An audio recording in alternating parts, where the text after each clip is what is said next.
ಪ್ರಿಯ ವೀಕ್ಷಕರೇ ನಮಸ್ಕಾರ. ನಾನು ವೀರೇಶ್ ಗಡ್ಡಿಮಾಳ್. ಎಸ್ ನ್ಯೂಸ್ಗೆ ಸ್ವಾಗತ. ಇಂದಿನ ಮುಖ್ಯಾಂಶಗಳು. ಭತ್ತದ ಬೆಳೆಗೆ ದುಂಡಾಣು ವೈರಸ್, ಎಕರೆಗೆ 50,000 ಪರಿಹಾರಕ್ಕೆ ಕೆ ವಿರೂಪಾಕ್ಷಪ್ಪ ಒತ್ತಾಯ. ರೈತರಿಗೆ ಕಳಪೆ ಭತ್ತ ಬೀಜ ರವಾನೆ, ನೀಲಕಂಠೇಶ್ವರ ಸೀಡ್ಸ್ ಕಂಪನಿ ವಿರುದ್ಧ ಕ್ರಮಕ್ಕೆ ರೈತ ಸಂಘ ಆಗ್ರಹ. ಕುವೆಂಪು ಅವರ ಸಾಹಿತ್ಯ ತಾಯಿಯ ಎದೆ ಹಾಲಿದ್ದಂತೆ, ವಿಮರ್ಶಕ ಚಂದ್ರಶೇಖರ್ ನಂಗ್ಲಿ. ನಗರ ಯೋಜನಾ ಪ್ರಾಧಿಕಾರದ ಕಚೇರಿಯೊಳಗೆ ವ್ಯಕ್ತಿಯೋರ್ವ ಡೀಸೆಲ್ ಸುರಿದುಕೊಂಡು ಆತ್ಮಹತ್ಯೆಗೆ ಪ್ರಯತ್ನ.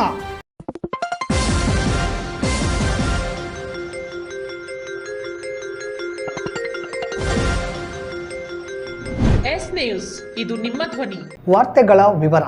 ಭತ್ತದ ಬೆಳೆಗೆ ದುಂಡಾಣು ವೈರಸ್ ಸೇರಿದಂತೆ ಇನ್ನಿತರೆ ರೋಗಗಳಿಂದ ಹಾಗೂ ಕಳಪೆ ಬೀಜಗಳ ಕಾರಣದಿಂದ ಭತ್ತದ ಬೆಳೆಯು ಹಾಳಾದ ಪರಿಣಾಮ ರೈತಾಪಿ ಜನರು ತೀವ್ರ ತೊಂದರೆಗೆ ಸಿಲುಕಿದ್ದು, ಈ ಎಲ್ಲ ರೈತರ ನೆರವಿಗೆ ಸರ್ಕಾರವು ಪರಿಹಾರ ನೀಡಬೇಕೆಂದು ಮುಖ್ಯಮಂತ್ರಿ ಸಿದ್ದರಾಮಯ್ಯನವರಿಗೆ ಡಿಸಿ ನಿಖಿಲ್ ಅವರ ಮೂಲಕ ಮಾಜಿ ಸಂಸದರಾದ ಕೆ ವಿರೂಪಾಕ್ಷಪ್ಪ ಅವರು ಪತ್ರ ಬರೆಯುವುದರ ಮೂಲಕ ಆಗ್ರಹಿಸಿದ್ದಾರೆ. ಈ ಕುರಿತು ನಮ್ಮ ವಾಹಿನಿಯ ಪ್ರತಿನಿಧಿಯೊಂದಿಗೆ ಮಾತನಾಡಿದ ಅವರು, ಈ ವರ್ಷ ಪ್ರತಿ ವರ್ಷಕ್ಕಿಂತ ಅತಿ ಹೆಚ್ಚು ಮಳೆಯಾಗಿದ್ದು ಕಾರಣ ಸಂಪೂರ್ಣ ರೈತರು ಬೆಳೆದ ಬೆಳೆಗೆ ಹಾನಿಯಾಗಿದ್ದು, ಸರ್ಕಾರವು ಒಣ ಬೇಸಾಯಕ್ಕೆ 17,000 ಹಾಗೂ ನೀರಾವರಿ ಬೇಸಾಯಕ್ಕೆ 25,000 ಪರಿಹಾರ ಘೋಷಿಸಿದೆ. ನಮ್ಮ ಭಾಗದ ತುಂಗಭದ್ರಾ ಎಡದಂಡೆ ವ್ಯಾಪ್ತಿಯಲ್ಲಿ ಒಣ ಬೇಸಾಯದ ಸರ್ವೆ ನಡೆದಿದೆ. ಹವಾಮಾನದ ವ್ಯತಿರಿಕ್ತದ ಪರಿಣಾಮ ಭತ್ತದ ಬೆಳೆಗೆ ದುಂಡಾಣು ವೈರಸ್ ಹಾಗೂ ಇನ್ನಿತರೆ ರೋಗಾಣುಗಳು ಬಂದಿದ್ದು, ಜೊತೆಗೆ ಕಳಪೆ ಬೀಜಗಳ ಪರಿಣಾಮವಾಗಿ ರೈತರ ಬದುಕು ಅತಂತ್ರವಾಗಿದ್ದು, ತಕ್ಷಣವೇ ಕೃಷಿ ಇಲಾಖೆಯ ತಜ್ಞ ಅಧಿಕಾರಿಗಳಿಂದ ಸಮೀಕ್ಷೆ ನಡೆಸಿ ಭತ್ತ ಬೆಳೆಯುವ ರೈತರಿಗೆ ಎಕರೆಗೆ 50,000 ಪರಿಹಾರ ನೀಡಬೇಕೆಂದು ಒತ್ತಾಯಿಸಲಾಗಿದೆ ಎಂದರು. ಈ ವರ್ಷ ಕರ್ನಾಟಕ ರಾಜ್ಯಾದ್ಯಂತ ಹೆಚ್ಚು ಮಳೆಯಾಗಿರುವುದರಿಂದ ರೈತರ ಎಲ್ಲ ಬೆಳೆಗಳು ಕೂಡ ಹಾನಿಯಾಗಿರುವಂತಹದ್ದು ಎಲ್ಲರಿಗೂ ಗೊತ್ತಿರತಕ್ಕಂಥ ವಿಚಾರ. ಸರ್ಕಾರ ಈಗಾಗಲೇ ಪರಿಹಾರ ಧನ ಘೋಷಿಸಿದ್ದು, ಒಣ ಬೇಸಾಯಕ್ಕೆ 17,000 ರೂಪಾಯಿ, ನೀರಾವರಿ ಬೇಸಾಯಕ್ಕೆ 25,000 ರೂಪಾಯಿ ಎಂದು ಘೋಷಣೆ ಮಾಡಲಾಗಿದೆ. ಆದರೆ ನಮ್ಮ ತುಂಗಭದ್ರಾ ಎಡದಂಡೆ ಭಾಗದ ಕೆಳಭಾಗದಲ್ಲಿ ಬರೀ ಒಣ ಬೇಸಾಯಕ್ಕೆ ಮಾತ್ರ ಸರ್ವೆ ಕಾರ್ಯ ನಡೀತಾ ಇದೆ. ಅದರ ನೀರಾವರಿಯಲ್ಲಿ ಕೂಡ ಭತ್ತದ ಬೆಳೆ ಸಾಕಷ್ಟು ಹಾನಿಗೊಳಗಾಗಿದ್ದು, ದುಂಡಾಣು ರೋಗ ಮತ್ತು ಇನ್ನಿತರ ರೋಗಗಳಿಂದ ಭಾಳಷ್ಟು ಬೆಳೆ ಹಾಳಾಗಿರ್ತಕ್ಕಂಥದ್ದು. ಜೊತೆಯಲ್ಲಿ ಈ ಬೀಜದ ಒಂದು ತೊಂದರೆಯಿಂದಲೂ ಕೂಡ ಭಾಳಷ್ಟು ಬೆಳೆ ಹಾಳಾಗಿರ್ತಕ್ಕಂಥದ್ದು. ಹಾಗಾಗಿ ನಾನು ಈಗಾಗಲೇ ಸರ್ಕಾರಕ್ಕೆ ಒತ್ತಾಯ ಮಾಡುವಂತಹದ್ದು, ನೀವು ಬರೀ ಒಣ ಬೇಸಾಯಕ್ಕೆ ಮಾತ್ರ ಪರಿಹಾರ ಕೊಡುವಂತಹದ್ದಲ್ಲ, ನೀರಾವರಿ ಬೇಸಾಯಕ್ಕೂ ಕೂಡ ಎಲ್ಲೆಲ್ಲಿ ಯಾವ್ಯಾವ ಭತ್ತದ ಬೆಳೆ ಹಾನಿಯಾಗಿದೆ, ಯಾವ ರೈತನಿಗೆ ಹಾನಿಯಾಗಿದೆ, ಆ ರೈತನಿಗೆ ನೀವು ಪರಿಹಾರ ಕೊಡ್ತಕ್ಕಂಥ ಪ್ರಯತ್ನ ಆಗಬೇಕು ಸರ್ಕಾರದಂತಕ್ಕಂಥ ಒತ್ತಾಯವನ್ನು ನಾನು ಮಾಡ್ತಾ ಇದ್ದೀನಿ. Neelakanteshwara seeds corporation company Nandyal, Andhra Pradesh ಬೀಜಗಳಾದ ಜನನಿ ಮತ್ತು BP2 ಸಂಪೂರ್ಣ ಭತ್ತದ ಬೀಜ ಕಳಪೆಯಾಗಿದ್ದು, ಆ ಕಂಪನಿ ಮೇಲೆ ಕ್ರಿಮಿನಲ್ ಕೇಸ್ ದಾಖಲಿಸಿ ನಷ್ಟವಾದ ರೈತರಿಗೆ ಪರಿಹಾರ ಕೊಡಿಸಬೇಕೆಂದು ಕರ್ನಾಟಕ ರಾಜ್ಯ ರೈತ ಸಂಘ ಹಾಗೂ ಹಸಿರು ಸೇನೆಯ ಸಂಘದ ಅಧ್ಯಕ್ಷ ಬಸವರಾಜ್ ಗೋಡಿಯಾಳ್ ಹಾಗೂ ಸಂಘಟಕರು ಸೇರಿದಂತೆ ತಹಸೀಲ್ದಾರ್ ಮೂಲಕ ಮುಖ್ಯಮಂತ್ರಿ ಸಿದ್ದರಾಮಯ್ಯ ಅವರಿಗೆ ಮನವಿ ಪತ್ರ ಸಲ್ಲಿಸಿದರು. Neelakanteshwara seeds corporation company Nandyal, Andhra Pradesh ಬೀಜಗಳಾದ ಜನನಿ ಮತ್ತು BP2 ಭತ್ತದ ಬೀಜಗಳು ಸಂಪೂರ್ಣ ಕಳಪೆಯಾಗಿ ಅನೇಕ ವರ್ಷಗಳಿಂದ ಈ ಕಂಪನಿಯು ನೀಡುತ್ತಿರುವ ಬೀಜಗಳು ಈ ವರ್ಷ ಸಂಪೂರ್ಣ ಕಳಪೆ ಮಟ್ಟದ ಬೀಜ ಮತ್ತು ಕುಲಾಂತರಿ ಆಗಿರುವುದರಿಂದ ರೈತರು ಬಿತ್ತನೆ ಮಾಡಿದ ಬೀಜ ದುಂಡಾಣು ರೋಗಕ್ಕೆ ತುತ್ತಾಗಿ ಮಾಡಿದ ಖರ್ಚು ವೆಚ್ಚ ಬಾರದ ಸ್ಥಿತಿಯಲ್ಲಿ ರೈತರಿದ್ದಾರೆ. ಈ ವರ್ಷ 2ನೇ ಬೆಳೆಗೆ ನೀರು ಇಲ್ಲದೆ ಇರುವುದು ಒಂದು ಕಡೆ, ಬೆಳೆದ ಬೆಳೆ ಕೈಗೆ ಸೇರದೆ ಸಾಲದ ಸುಳಿಗೆ ಸಿಲುಕಿ ತಲೆ ಮೇಲೆ ಕೈ ಹೊತ್ತು ಕುಳಿತ ರೈತನ ನೆರವಿಗೆ ಸರ್ಕಾರ ಬಾರದೆ ಹೋದರೆ ಮುಂದೆ ರೈತರು ಸಾಲದ ಕಿರುಕುಳಕ್ಕೆ ಆತ್ಮಹತ್ಯೆಯ ದಾರಿ ಹಿಡಿಯುವ ಸನ್ನಿವೇಶ ಕಣ್ಣು ಮುಂದೆ ಇದೆ. ಗುಳೆ ಹೋಗುವ ಪರಿಸ್ಥಿತಿಯೂ ಕೂಡ ಇದೆ. ಇದೆಲ್ಲವನ್ನು ಗಮನದಲ್ಲಿಟ್ಟುಕೊಂಡು ಕುಲಾಂತರ ತಳಿಯ ರೋಗ ನಿರೋಧಕ ಶಕ್ತಿ ಕಳೆದುಕೊಂಡಿರುವ ಬೀಜ ಮಾರಾಟ ಮಾಡಿದ ಕಂಪನಿಯ ವಿರುದ್ಧ ಸ್ವಯಂ ಪ್ರೇರಿತರಾಗಿ ಕೇಸ್ ದಾಖಲಿಸಿ ಭತ್ತ ಬೆಳೆದ ರೈತರಿಗೆ ನಷ್ಟ ಪರಿಹಾರ ಕೊಟ್ಟು ಸಾಲದ ಸುಳಿಯಿಂದ ಕಾಪಾಡಬೇಕು. ಸರ್ಕಾರ ರೈತರ ನೆರವಿಗೆ ಬಾರದೆ ಹೋದಲ್ಲಿ ಮುಂದೆ ಆತ್ಮಹತ್ಯೆಯಂತಹ ಘಟನೆಗಳು ನಡೆದಲ್ಲಿ ಸರ್ಕಾರವೇ ಇದಕ್ಕೆ ನೇರ ಹೊಣೆ ಎಂದು ಪರಿಗಣಿಸಿ ಉಗ್ರವಾದ ಹೋರಾಟ ಮಾಡಲಾಗುವುದು ಎಂದು ಎಚ್ಚರಿಸಿದರು. ಈ ವೇಳೆ ಅಧ್ಯಕ್ಷ ಬಸವರಾಜ್ ಗೋಡಿಯಾಳ್, ನಾಗರಾಜ್ ಬಂಗಿ, ಶಿವಪುತ್ರಪ್ಪ ಗೌಡ ನಂದಿಹಾಳ್, ಹನುಮಂತಪ್ಪ, ಶಿವರಾಜ್ ಸಾಸ್ಲಮರಿ, ನಿರ್ಪಾದಿ ಜಂಗಮರಟ್ಟಿ, ನಾಗರಾಜ್ ಸುಕಲ್ಪೇಟೆ, ಯಮನಪ್ಪ ಪಗಡ್ದಿನ್ನಿ, ಹನುಮಂತ, ಮಲ್ಲಪ್ಪ, ವೀರೇಶ್ ದಿದ್ದಿಗಿ, ಶಿವರಾಮ್ ಮಾರಲ್ದಿನ್ನಿ, ಯಮನಪ್ಪ ಪಗಡ್ದಿನ್ನಿ, ಬಸವರಾಜ್ ಸುಲ್ತಾನ್ಪುರ್ ಸೇರಿದಂತೆ ಅನೇಕ ರೈತರು ಇದ್ದರು. ಕನ್ನಡ ಸಾಹಿತ್ಯದಲ್ಲಿ ಅಲ್ಲಮ ಪ್ರಭು, ಕುವೆಂಪು, ಮೌಂಟ್ ಎವರೆಸ್ಟ್ ಇವರು ದೈವ ವಿರೋಧಿಗಳಲ್ಲ, ದಾರ್ಶನಿಕರು. ಇಂಥವರ ಸಾಹಿತ್ಯ ಓದುವಿನಿಂದ ಕನ್ನಡ ನಾಡು ನುಡಿ ಬಗೆಗಿನ ಪ್ರೀತಿ, ವೈಚಾರಿಕತೆ, ಚಿಂತನೆಗಳು ಮನುಕುಲಕ್ಕೆ ಮುಲಾಮು. ಹಿಂದಿನ ಧರ್ಮ ಜಾತಿ ಕಲುಷಿತ ವಾತಾವರಣದಿಂದ ಮಾನಸಿಕ ಗುಲಾಮಗಿರಿಯಿಂದ ಪಾರಾಗದ ಹೊರತು ಸತ್ಯ ಅನ್ವೇಷಣೆ ಅಸಾಧ್ಯ ಎಂದು ಪ್ರಾಧಿಕಾರದ ನಿರ್ದೇಶಕ ಚಂದ್ರಶೇಖರ್ ನಂಗ್ಲಿ ಹೇಳಿದರು.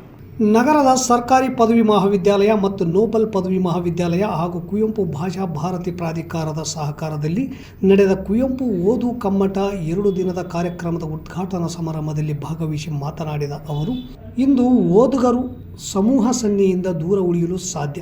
ಆದರೆ ಹಿಂದಿನ ಶಿಕ್ಷಣ ವ್ಯವಸ್ಥೆ ಇಂತಹ ದಾರ್ಶನಿಕರನ್ನು ಓದಿಸಿದರೆ ವಿಚಾರದಿಂದ ಕ್ರಾಂತಿಯಾಗಿ ಪ್ರಭುತ್ವ ಪ್ರಶ್ನೆ ಮೂಡುತ್ತದೆ ಎಂಬ ಭಯದಿಂದ ಮಕ್ಕಳಿಗೆ ಇಂತಹ ವಿಚಾರಧಾರೆಗಳಿಂದ ದೂರ ಇಟ್ಟಿರುವುದು ವಿಷಾದನೀಯ ಸಂಗತಿ. ಕನ್ನಡಿಗರಿಗೆ ಸಾಹಿತ್ಯ, ಓದುಗರಿಗೆ ಕುವೆಂಪು ಅವರ ಸಾಹಿತ್ಯ ತಾಯಿಯ ಎದೆ ಹಾಲಿಗೆ ಸಮ. ಇಂತಹ ಹಾಲು ಎಲ್ಲರಿಗೂ ದಕ್ಕುತ್ತದೆ, ಕಾಲಕಾಲಕ್ಕೆ ಜೀವಂತವಾಗಿರುತ್ತದೆ. ವಿದ್ಯಾರ್ಥಿಗಳು ಸಂಪಾದನೆ ಇಲ್ಲವೇ ಸಂಗ್ರಹದ ಪುಸ್ತಕಗಳನ್ನು ನೆಚ್ಚಬೇಡಿ. ಕಬ್ಬು ತಿನ್ನುವ ಕಾರ್ಯದಲ್ಲಿ ನಿರಂತರ ತೊಡಗಿಸಿಕೊಳ್ಳಿ. ಅದರಲ್ಲೂ ಕುವೆಂಪು ಅವರ ಸಾಹಿತ್ಯವನ್ನು ಮತ್ತೆ ಮತ್ತೆ ಓದುವ ನಿರಂತರ ಹವ್ಯಾಸ ಬೆಳೆಸಿಕೊಳ್ಳಿ. ಖಂಡಿತವಾಗಿ ಜೀರ್ಣವಾಗುತ್ತದೆ. ಪರಭಾಷೆಯಲ್ಲಿನ ಸಾಹಿತ್ಯ ಮೈಗೆ ಹತ್ತುವುದಿಲ್ಲ, ಮಾತೃಭಾಷೆಯಲ್ಲಿ ಓದಿದ್ದೇ ಮೈಗೆ ಹತ್ತುತ್ತದೆ. ಕನ್ನಡ ಭಾಷೆ ಇಂದು 3 ಅಪಾಯಗಳನ್ನು ಎದುರಿಸುತ್ತಿದೆ. ಶಿಕ್ಷಿತರಾಗುವುದೆಂದರೆ ಕನ್ನಡದಿಂದ ದೂರ ಸರಿಯುವುದು, ನಾಗರಿಕರಾಗುವುದೆಂದರೆ ನಿಸರ್ಗದಿಂದ ದೂರ ಸರಿಯುವುದು, ಸೈಬರೀಕರಣ ಆಗುವುದೆಂದರೆ ಜನಸಮುದಾಯದಿಂದ ದೂರ ಸರಿಯುವುದಾಗಿದೆ.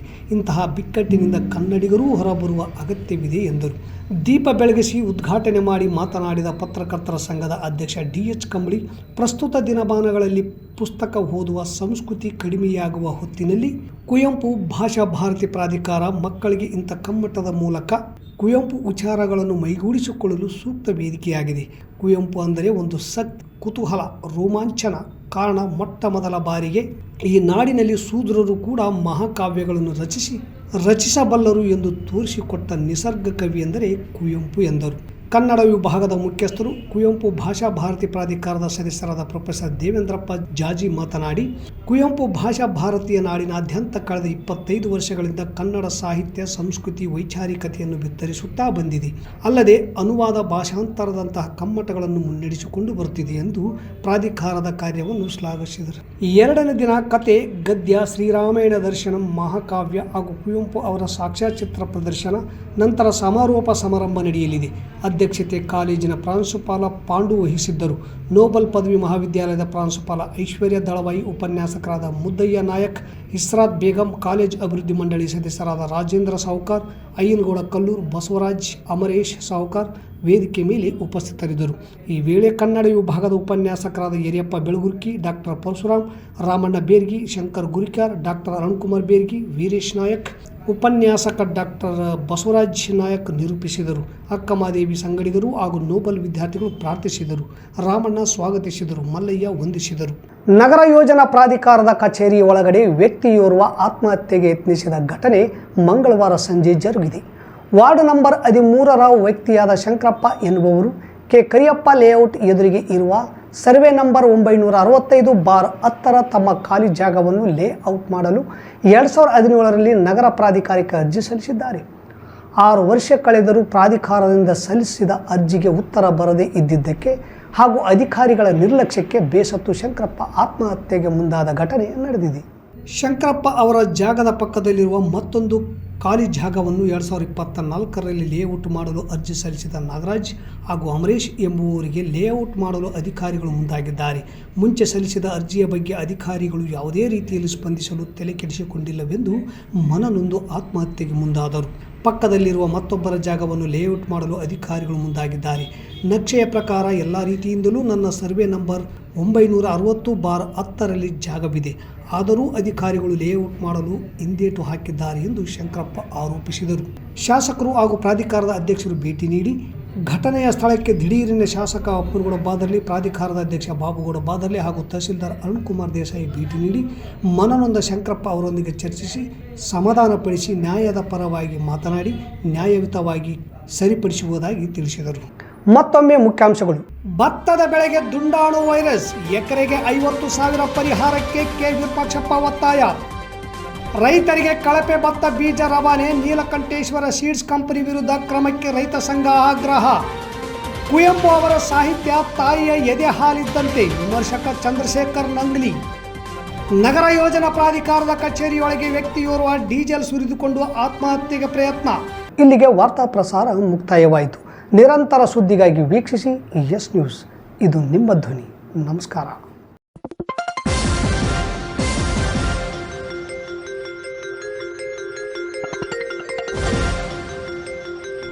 ಎಸ್ ನ್ಯೂಸ್, ಇದು ನಿಮ್ಮ ಧ್ವನಿ.